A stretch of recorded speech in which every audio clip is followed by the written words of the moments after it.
말씀을 먼저 읽었던 것 같아요. 네, 바로 말씀을 나누도록 하겠습니다. 먼저 오늘 수요예배 가운데 나오시는 우리 모든 성도님들을 사랑하고 축복합니다. 혹시 지금도 나오는 것 같은데요, 슈퍼맨이 돌아왔다라는 그러한 프로그램 알고 계십니까? 우리 성도님들은 기도만 하셔서 잘 모르실 수도 있을 것 같은데 저는 가끔 봤습니다. 네. 이 프로그램은 어떤 내용이냐면 엄마가 아닌 아빠들이 자녀를 돌보면서 생기는 여러 가지 에피소드를 이렇게 담아서 방송하는 그런 것인데요. 그 방송을 보면 뭘 느끼냐면 참 아이들을 돌보는 것이 쉽지 않다라는 것들을 느낍니다. 저도 아이를 돌보고 있습니다. 제 아들은 초등학교 이제 6학년 올라가는 아들인데요. 요즘 아이들은요, 예전에 저희 또래나 아니면 예전의 아이들보다 굉장히 빨리 성숙되는 것 같습니다. 신체적인 성숙뿐만 아니라 여러 가지 환경적으로 인하여서 굉장히 빠르게 성숙되는 것 같아요. 특히 미디어의 발달과 그들이 접촉하는 그런 여러 다양한 그런 매체들을 통하여서 더 시대의 흐름과 트렌드들이 빨리빨리 변하는 것 같습니다. 제가 한번 요즘 아이들이 사용하고 있는 언어들을 잠깐 이야기해 보겠습니다. 혹시 알고 계시는 분들은 신세대예요. 어쩔 TV 들어보셨나요? 다 못 들어보셨죠? 저쩔 TV 안 물어봤죠? 아무 말도 못하죠? 혹시 이런 언어 들어보셨나요? 네, 저는 아들 통해서 종종 들었습니다. 이런 언어들이 요즘 아이들이 사용하는 언어라고 하는 거예요. 게다가 이 아이들은요, 사춘기 또한 굉장히 더 빨리 옵니다.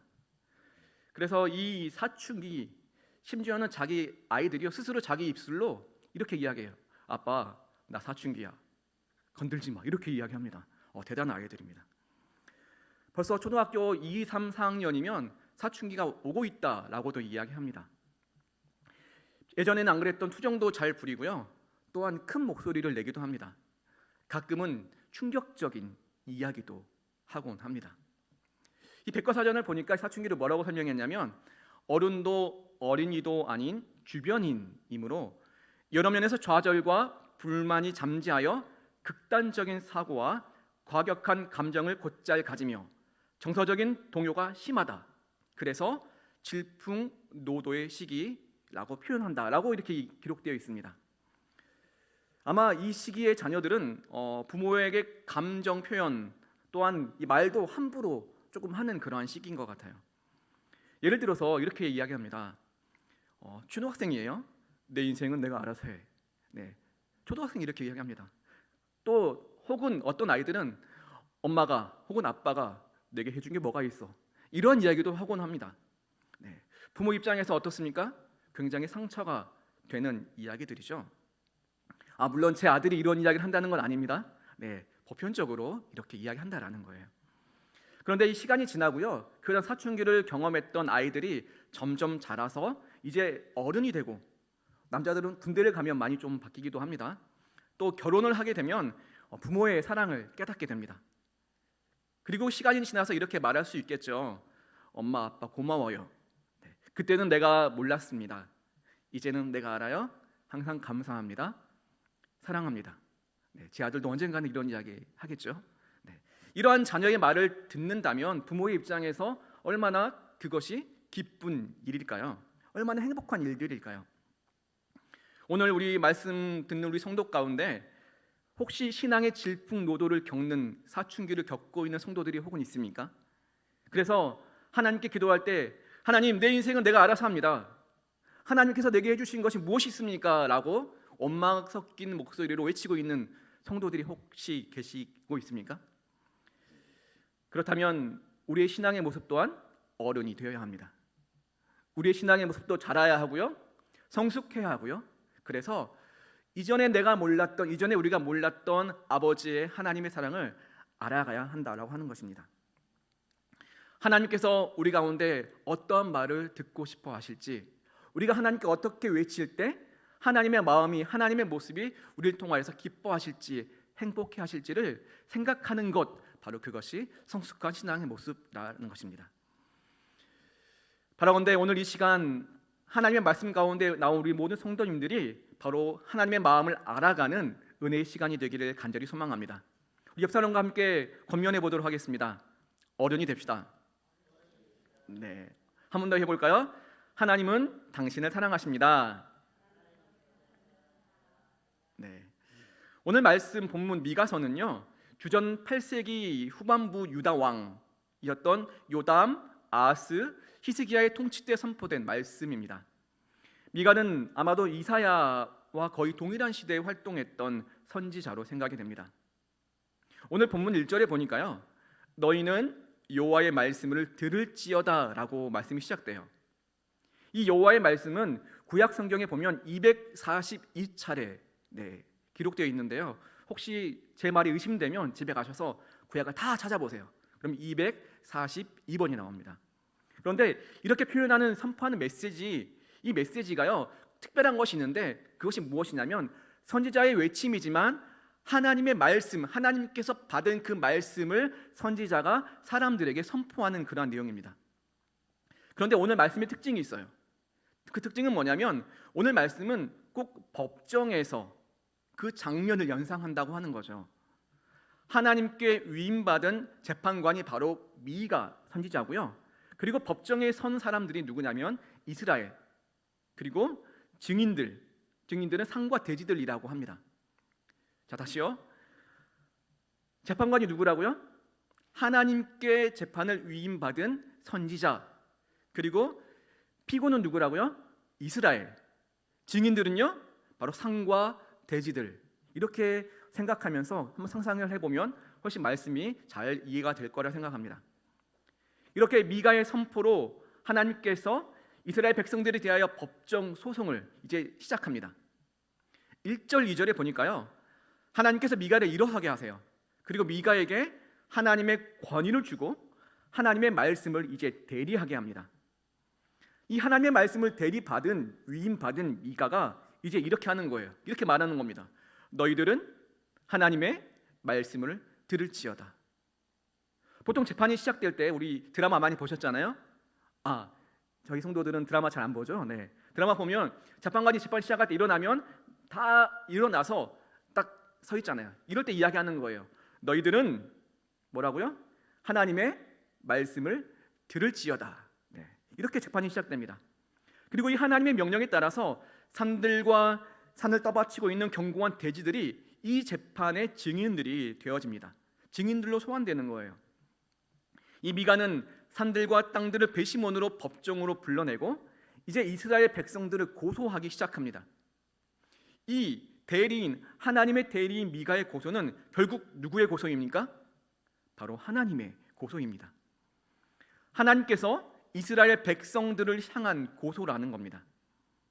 이스라엘은요 피고입니다. 하늘과 땅을 증인으로 두고 이 미가가 하나님의 고소문을 읽기 시작합니다.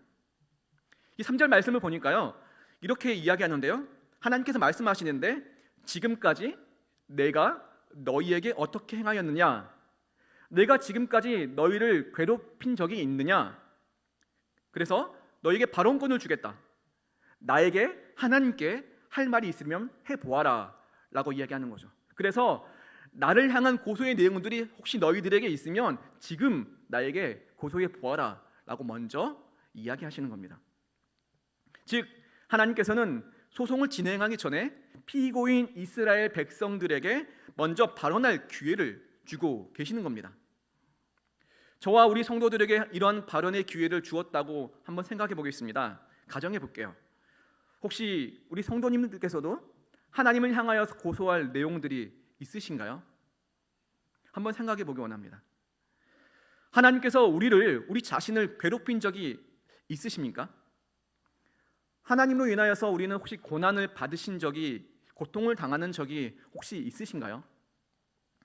우리가 보통 길을 가다가 넘어질 때 무엇이라고 이야기합니까? 네. 저만 그런가요?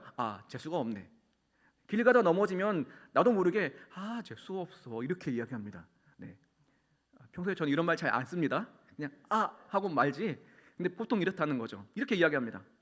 그러면 이것이 하나님께서 하나님께서 성도분들을 재수 없게 만드셔서 그러는 건가요? 아닙니다. 불의한 사람들에게 우리가 한바탕 욕을 해보고 싶은데 믿음의 기독교인이라서, 그리스도인이라서 교회를 다니기 때문에 혹시 참느라 고통 받으셨습니까? 이 믿지 않는 사람들과 생활하는데 어떠한 이익을 위해서 눈 한번 내가 찔끔 감으면 나에게 더 큰 이익이 얻어지는데, 내가 믿는 사람이니까 그 이익을 받지 못하더라도 오히려 정직하게 살아가는 모습 때문에 힘드신 분들이 계십니까? 그래서 고통당하셨습니까? 남들처럼, 믿지 않는 사람들처럼 세상 가운데 즐거움을 느끼며 쾌락을 즐기며 살아오고 싶은데, 우리가 믿는 사람들이기 때문에 즐기지 못하고 그것 때문에 혹시 그것을 참느라 고통받고 계십니까? 그런데요, 이러한 것들은 고통받는 행위가 아니라 의를 위해 박해를 받고 있는 믿음의 행위입니다. 이러한 것들은요, 하나님으로 인하여서 괴로움을 당하고 있는 것이 아니라고 하는 겁니다. 그렇다면 그것 외에 하나님으로 인해 괴로움 당한 일이 어떤 것들이 있을까요? 이런 게 있겠죠. 내가 죄를 지었을 때 하나님께서 그것을 통하여서 징계함으로 고난 당하는 것처럼 느껴질 때가 우리는 있을 수 있습니다. 구약 성경을 보면 흡사 이스라엘 백성들의 모습처럼 말이죠. 그런 일이 있을 수 있습니다. 그렇지만 그것으로 인하여서 우리가 하나님께, 하나님, 내가 하나님을 고소합니다, 하나님 때문에 내가 괴로웠습니다 라고 외칠 수가 있을까요? 아닙니다. 죄로 인하여서 생긴 징계는요, 궁극적으로 무엇입니까? 우리가 알고 있잖아요. 하나님의 징계의 그 결과는 결국 하나님을 떠난 사람들이 하나님 여호와께로 돌아오게 하는 사랑의 표현이라는 것을 우리는 알고 있지 않습니까? 바로 하나님께로 돌아오라는 하나님의 간절한 외침이라는 것입니다. 즉 사랑의 모습이라는 것이죠. 하나님께서는 이스라엘을, 즉 하나님의 백성들을, 지금 우리 성도들을 괴롭게 하신 적이 없습니다. 말씀 두 곳을 제가 읽어보겠습니다. 너희가 사람을 괴롭히고서 그것을 작은 일로 여겨 또 나의 하나님을 괴롭히려느냐? 내 죄짐으로 나를 수고롭게 하며 내 죄악으로 나를 괴롭게 하였느니라. 아멘. 이 말씀은요, 모두 하나님께서 이스라엘 백성들에게 하신 말씀입니다. 하나님께서 이스라엘 백성들을 괴롭힌 것이 아니라는 거죠. 오히려 그 반대로요, 이스라엘의 죄가, 사람을 괴롭히는 이스라엘의 모습이 오히려 하나님의 마음을 괴롭게 하였다는 것입니다. 하나님께서 저와 우리들을 괴롭히게 하신 적이 없습니다. 오히려 우리들의 죄가, 우리의 혀와 우리의 입술이 이웃을 괴롭히는 우리의 모습들이요, 하나님의 마음을, 하나님의 모습을 괴롭게 한다라는 것입니다. 하나님이 그 마음을 아프게 한다라는 것입니다. 쭉 나아가서 4절, 5절 말씀을 보니까요, 이제 하나님께서 산과 땅과 하늘을 증인으로 세우고요, 이스라엘을 위해 행하셨던 일을 말씀하십니다.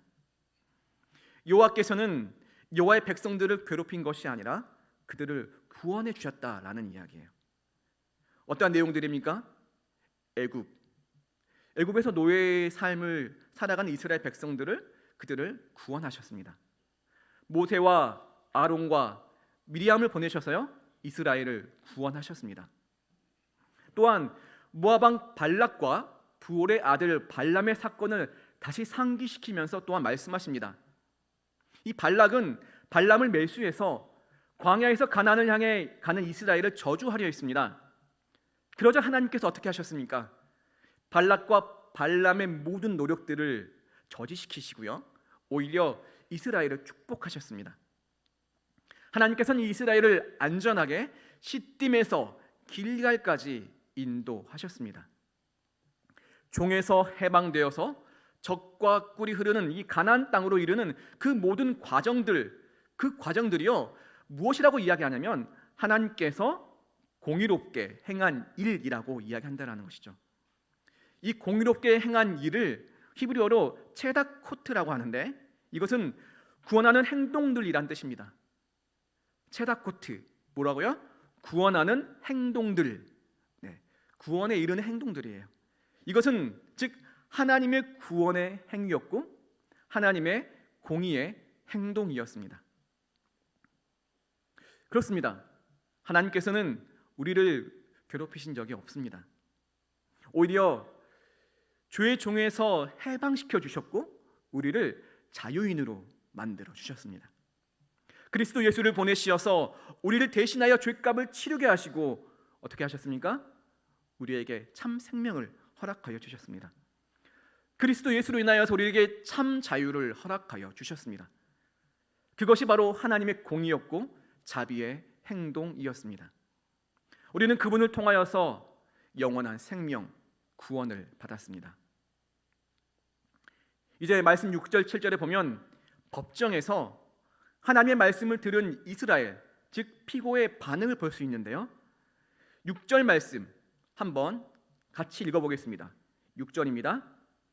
내가 무엇을 가지고 요 앞에 나아가며 높으신 하나님께 경배할까? 내가 번제물로 일련된 송아지를 가지고 그 앞에 나아갈까? 네.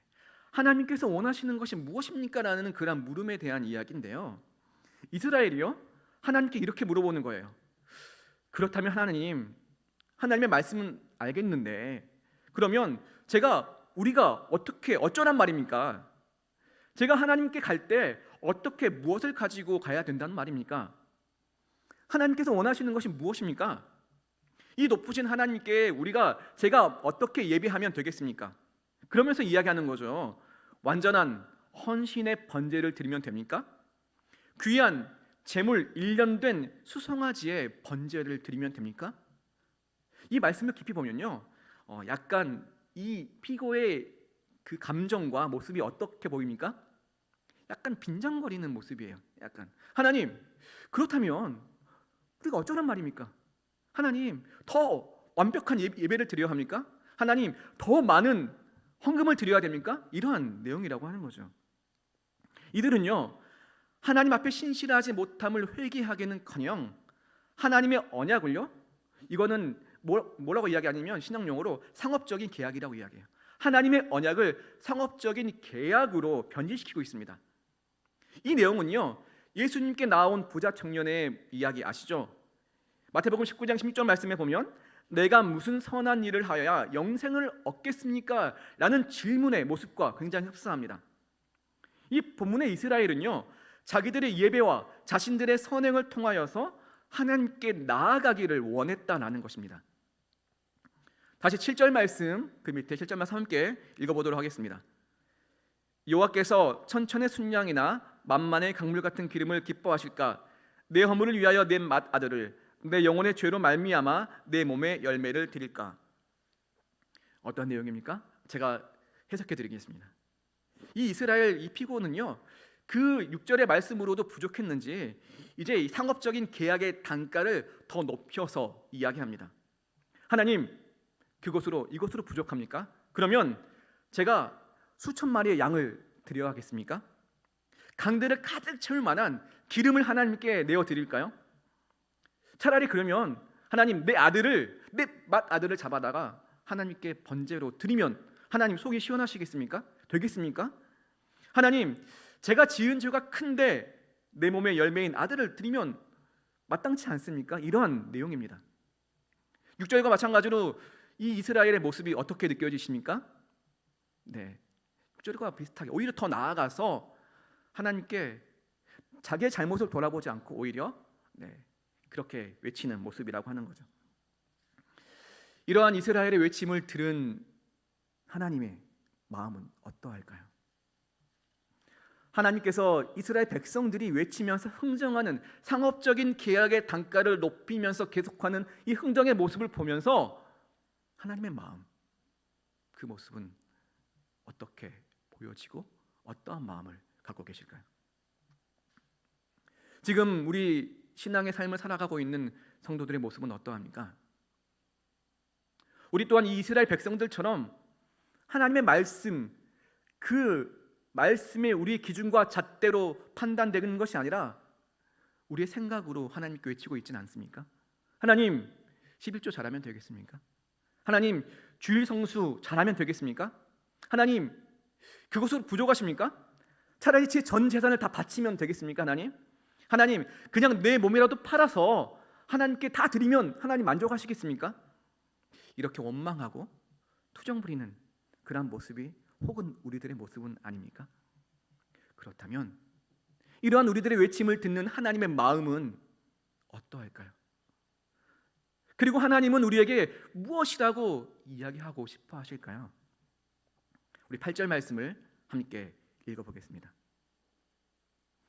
사람아, 주께서 선한 것이 무엇임을 내게 보이셨나니 여호와께서 내게 구하시는 것은 오직 정의를 행하며 인자를 사랑하며 겸손하게 내 하나님과 함께 행하는 것이 아니냐. 그 뒤에 보니까요, 오직 정의를 행하며 인자를 사랑하며 겸손하게 내 하나님과 함께 행하는 것이 아니냐. 이 말씀이요, 하나님께서 이스라엘에게, 하나님께서 우리에게 하고 싶은 말씀이라고 하는 거죠.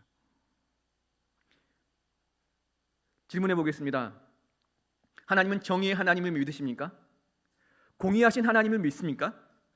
인자와 사랑의 하나님임을 우리는 믿으십니까? 아멘. 이 정의의 하나님은 그러하기에 우리에게 무엇을 요구하시죠?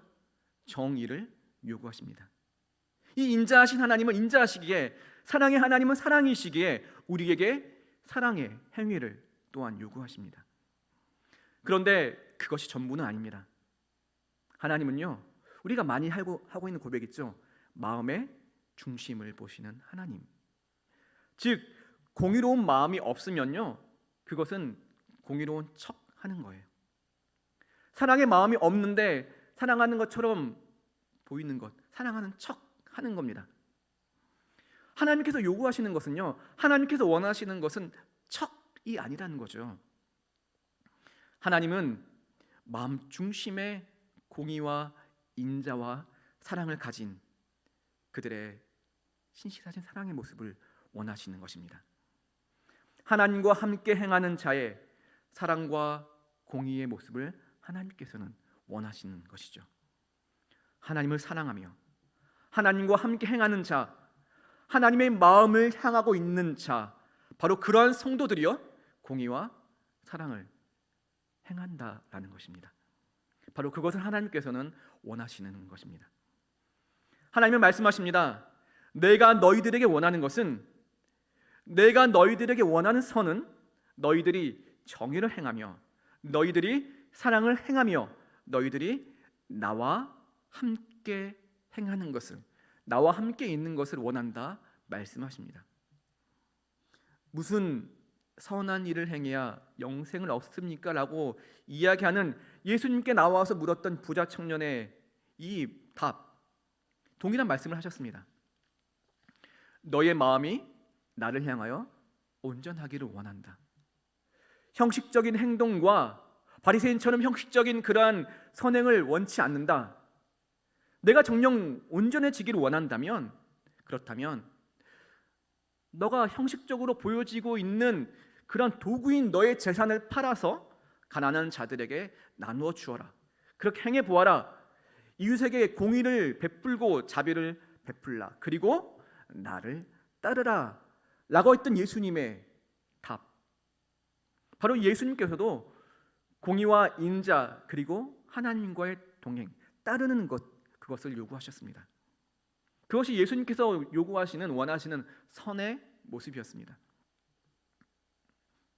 하나님께서는 우리가 사용하고 있는 세상의 돈이 필요하실까요? 아닙니다. 양이나 소나 기름의 제물의 모습들이 하나님께서 필요하실까요?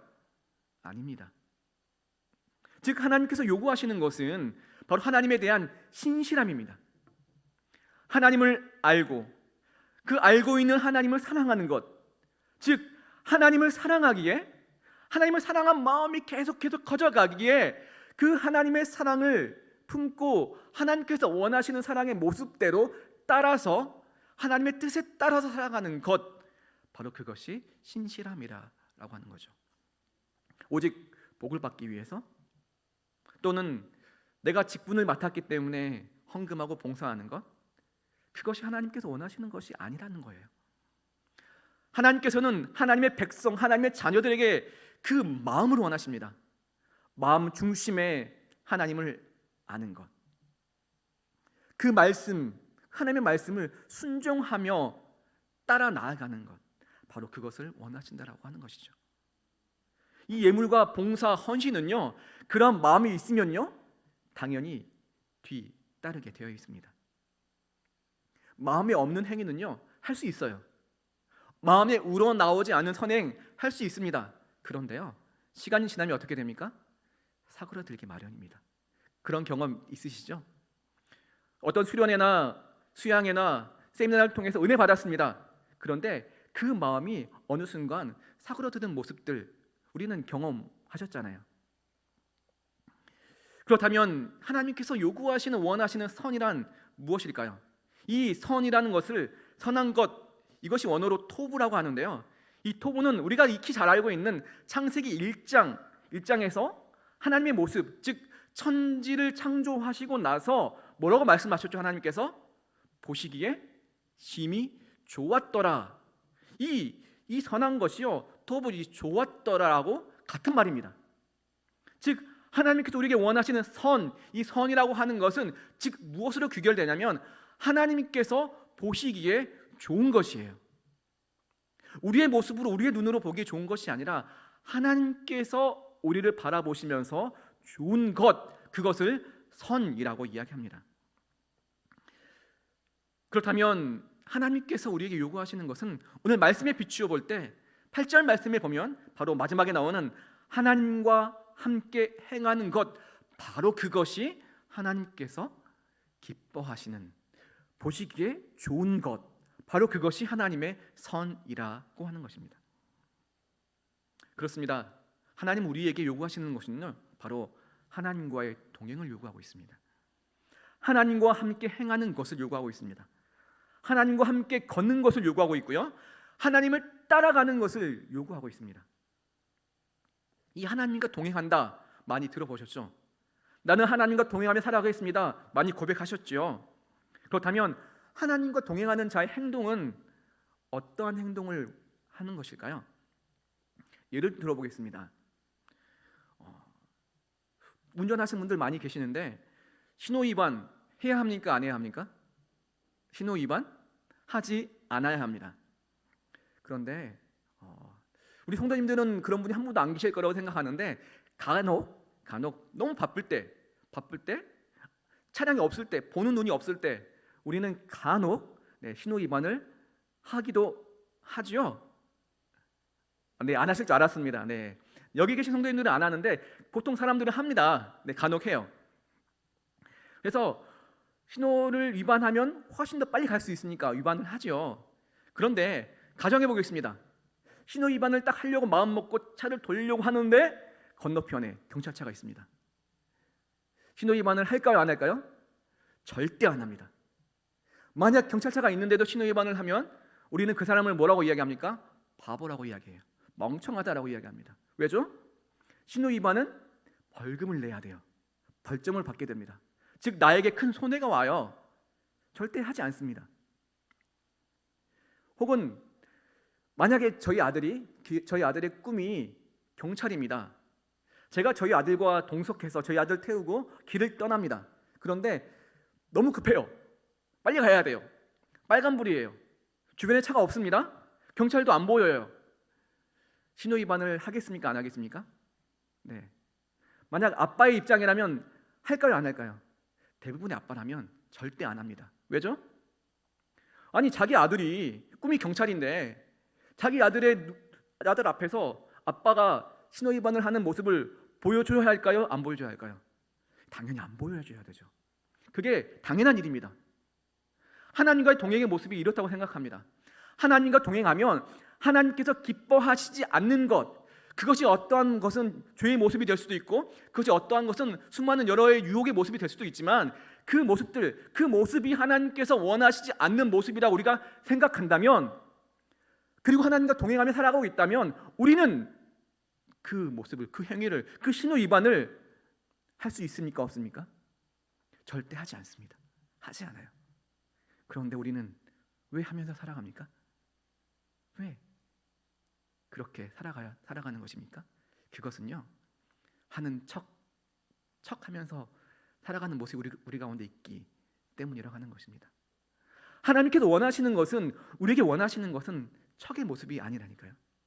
진정 마음으로 하나님이 우리의 눈에 보이든지 혹은 보이지 않던지 항상 나와 함께 하신 하나님이 있다고 우리가 믿는다면, 그 믿음이 하나님의 말씀을 통하여서 우리에게 무엇이라고 말씀하신지를 우리가 알고 있다면 그 말씀대로 살아가는 것, 그 하나님과 동행하며 살아가는 것이 바로 오늘 미가서에서 이야기하는 하나님과 동행하는, 하나님께서 원하시는, 하나님께서 요구하시는 선이고, 바로 그 모습이 하나님께서 보시기에 터부 심히 좋았더라 라는 환한 웃음으로 기뻐하시는 그 하나님의 마음이 그 요구하시는 것이라는 것입니다.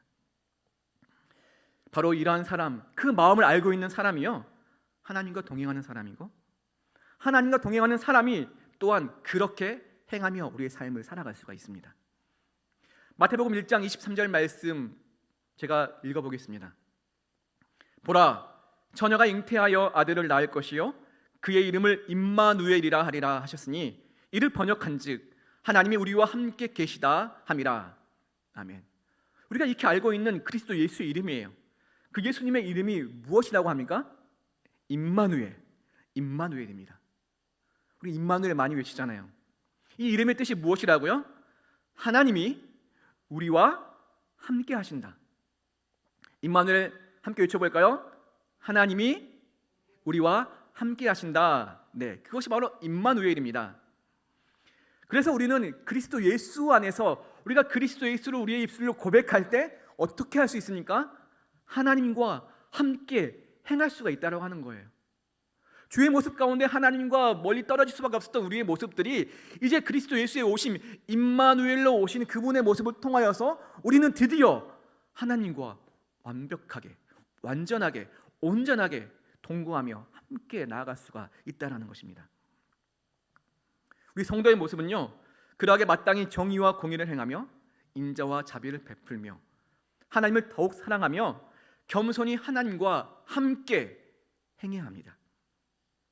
사춘기, 질풍노도의 시기를 벗어나 어른이 되면 더욱더 성숙해지는 것처럼 우리의 믿음 또한 이 성숙되어지며 더욱더 커져가길 소망합니다. 나이가 먹었다고요? 신앙의 연수가 많아졌다고요? 쌓였다고요? 저절로 믿음이 커가는 것은 아닙니다.